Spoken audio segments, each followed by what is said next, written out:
So hello, welcome back guys on my channel. So today I'm going to talking about is the Udaranga's new character, which is the Mornye, and also the placement in Prydwen tier list. So before talking anything further, let me give you a brief discussion about Prydwen tier list. So please don't take Prydwen tier list as a seriously, and also don't take their hot take as a serious one, because Prydwen is a very big website in this gacha scenario where they cover so many games, like more than 10 games, and most of the games they cover is like a big types of game, just as the Honkai Star Rail and Zenless Zone Zero, and also Udaringas and other etc etc. But one thing is for sure, just like the Hoyoverse, their Powercrept region, Prydwen tier list can be valid for that particular Hoyoverse game. But when it comes to Udaringas, they don't have any kind of credibility towards this kind of tier list. So in that case, I would like to say that please take it as a grain of salt for this Udaringas case, because Witheringas is one of those games where you can even beat endgame with your sheer amount of skills. If you just search on YouTube, such as the Jian, which is a 1.0 character, which is mostly old character, then you can even find so many players are even clear the recent current meta with an old team about the Jian because of their sheer amount of skill. Now, most of the time, skill does not even occur here. Other things also aspect you need to follow, which is the build and also the how much you spend on a particular character,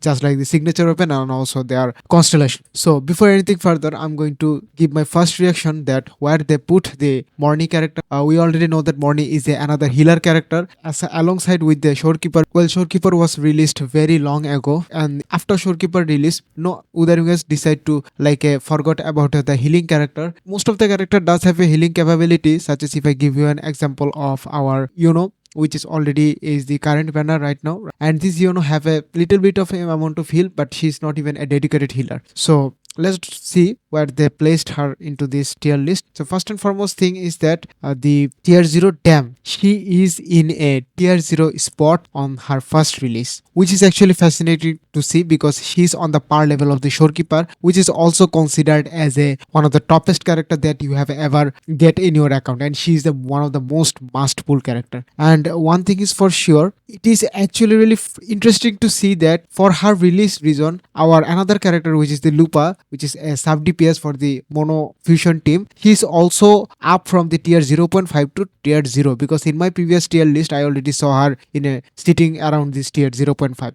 And the other character, they are already in this tier 0. Nothing has already changed. Let's see which kind of character already changed. Jingwan is just dropped down from the tier 0.5 to tier 1. It is actually really sad to see for him this losing to this kind of powerful character, just the Linaya and also the Mornye, and it is not even sustained within a single patch. He just going down after within a patch and also within a patch first or second banners. It is actually really sad to see. So when he was released, people considered him as one of the top character because he does not require his main signature weapon, where other character does require their signature weapon, just the Lina, where if you just don't have your signature weapon, you will be losing 24% damage buff to your whole team member.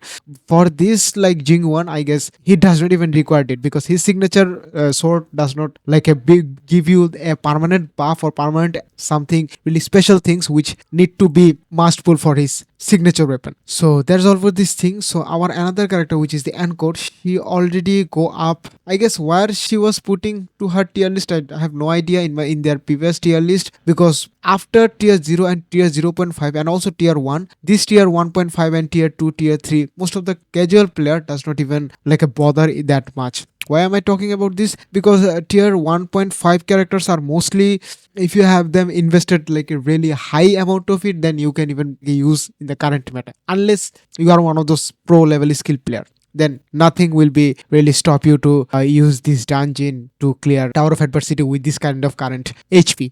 So our Chisa, she is in the tier 1 from the day she was released, and it is really sad to see that she's not even upping from her current position. Why it is happening? Because she is the first character which is coming up with the negative effect, and this negative effect is only work on the Karthetia, where she does not even require her. She just play on Karthetia team as a flex team. That's all the main things. Another thing is that our brand, which is also a fusion character, so after just going through this tier list, it is actually predictable to see that after release of Mornye, who is also a support character of the healer, and she is coming from the fusion element, all the fusion character are just going up or two up from their previous tier list position. And it is really actually interesting to see, because how a single character can change the whole meta shift. Okay, the other character is just going down, and Yinlin, damn man, damn. She was the god tier when she was released, because not because her availability or usability towards your whole team members, but one thing is for sure, her weapon was the most universal one. If you have her weapon, I guess she can even just solo clear the any other rectifier or the catalyst, or you can say the gauntlet character ever exist, like and also Froloba, which is also a gauntlet, or you can say catalyst rectifier character. So these are the things how she is providing to your teammate. And our main character is just going down, no one even plays him unless you are just like an enthusiast of rover player, then this is your time to shine.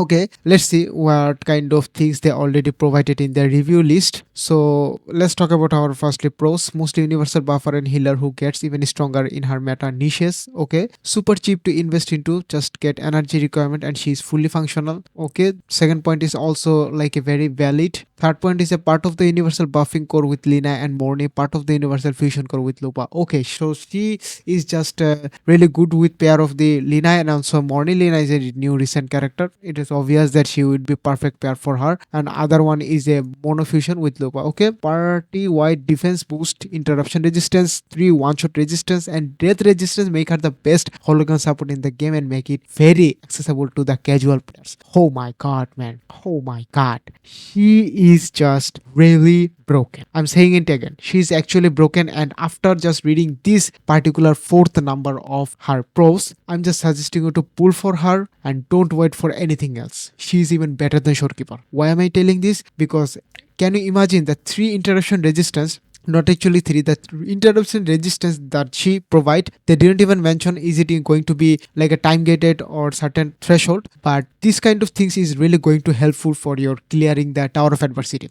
Why? Because if you have this kind of interruption resistance in your tower of adversity or Wither Whimpering West, your character won't be stagnated when they are doing their special attack or also doing their ultimate. That's really huge helpful for your clearing the end game content if you are a casual player just like me. And 3 one shot resistance, can you imagine? Now it is going to be really helpful for the hologram, because most of the player play this hologram for testing their skill or testing their high quality builds, but it is also really good for the tower of adversity, especially. Why? Because most of the tower of adversity, if you just f up for your rotation, most of the time you are just going to die with a attack of the enemy, but this is going to be really helpful for in that case.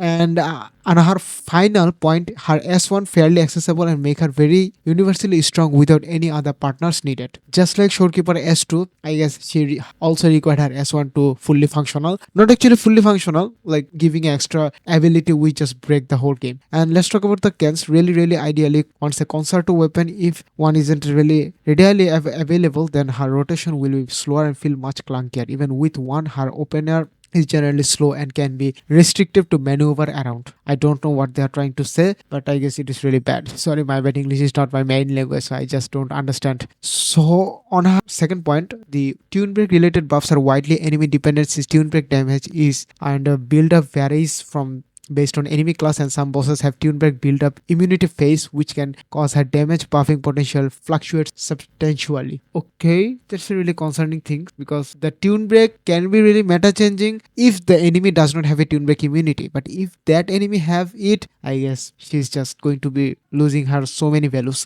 On the third point is completely quick swap unfriendly, because her enhanced state instantly expires upon switching when you start to rotation after her opener and you have to finish it.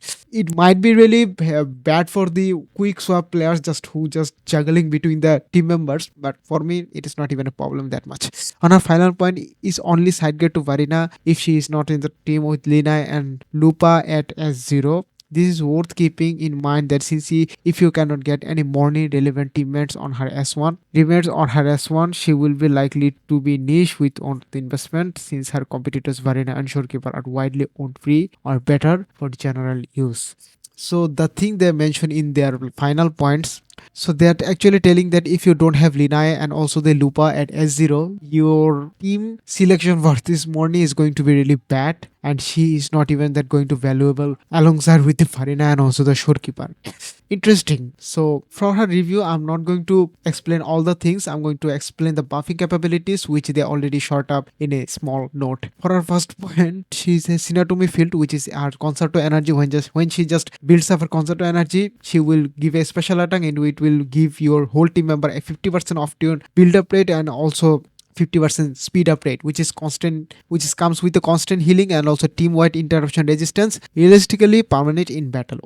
Oh, that is permanent. And also 50% build up state rate, you can even just give the tune break damage to your enemy more faster than ever. Good, very good. On a second point, when her field is enhanced by her ultimate, 20% team wide defense and further increase healing. Damn, her ultimate also increase the defense of the team wide and also increase the healing. Damn, can you imagine? She is just giving a concerto heal, and also on her ultimate that will also provide you a certain amount of heal. Good shit. On her third point, when casting her either of skill 3 one shot resist, which I already mentioned before, it is also really great. Damn. On her fourth point, when dealing tune break damage to affect tune, rupture, strain, or targets marked by her innervation heavy up to 40% increased damage bonus against the enemy. Sorry, I don't know what they are already trying to say in here because I didn't even look up to her kit in this kind of information. Okay.